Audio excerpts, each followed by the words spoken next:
सात संग जी बड़े प्रेम से कहना धन निरंकार जी। तो सात संग जी आशा है आप सतगुरु माता जी की कृपा से स्वस्थ होंगे। तो सात संग जी दास और दास के पूरे परिवार की तरफ से आप जी के चरणों में प्यार भरी धन निरंकार जी। तो सात संग जी जो आज की कहानी है यह एक प्रेरणा का स्रोत है जिसका मुख्य उद्देश्य जन जन तक इस सत्य के संदेश को पहुंचाना है। तो सात संग जी जो ये कहानी है इसका शीर्षक है सफल लोगों की सोच। तो आइए शुरू करते हैं कहानी। एक बार एक चित्रकार ने बहुत ही सुंदर चित्र बनाई। उसे उस चित्र में कोई भी कमी नजर नहीं आ रही थी। उसने सोचा कि क्यों न यह चित्र लोगों को दिखाया जाए।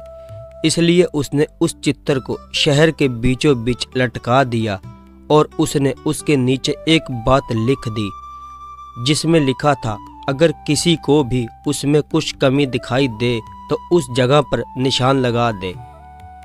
तो सात संग जी शाम को जब वह चित्रकार अपनी चित्र के पास पहुंचा तो वह बहुत निराश हुआ क्योंकि उसकी पूरी चित्र पर निशान लगे हुए थे और वह चित्र पूरी तरह से खराब हो चुका था। उसकी समझ में नहीं आ रहा था कि अब वह क्या करे। तभी उसका एक दोस्त उससे मिलने उसके घर आया और वह उसे दुखी देखकर उसके दुखी होने का कारण पूछा। तब उसने अपनी निराशा भरे स्वर में उसे सब बातें बता दी।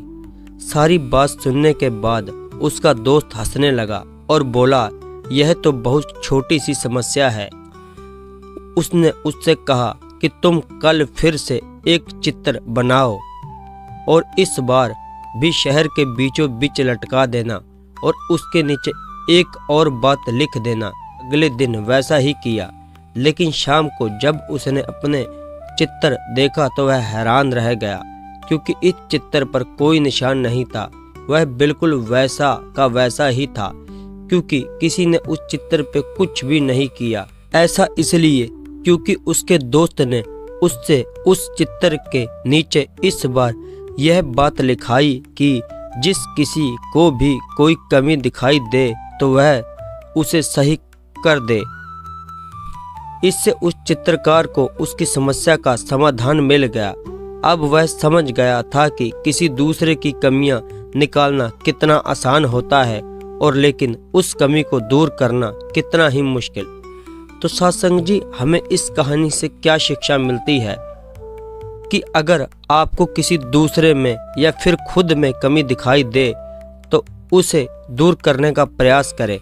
अगर आपने ऐसा किया तो आपकी गिनती इस दुनिया के 99% लोगों में नहीं बल्कि उन 1% लोगों में होगी जो सफल हैं और लगातार अपने आप को बेहतर बनाने का प्रयास करते रहते हैं। तो सात संग जी हमें अपने आप के बीच ही कमी ढूंढनी है, ना कि किसी दूसरे में। जब हम अपने आप में कमी निकालनी शुरू कर देंगे तो सात संग जी जो दूसरा आदमी है उसमें हमें कोई भी कमी नज़र नहीं आएगी। तो सात संग जी आप दास का भी साथ दें और दास के एक परिवार का हिस्सा बने। दास सुबह 7:30 पर डेली वीडियो अपलोड करता रहता है अपने चैनल पर और इस सत्य के संदेश को जन जन तक पहुंचाए। और नए हैं तो चैनल को सब्सक्राइब करें। सात संग जी प्यार से कहना धन निरंकार जी।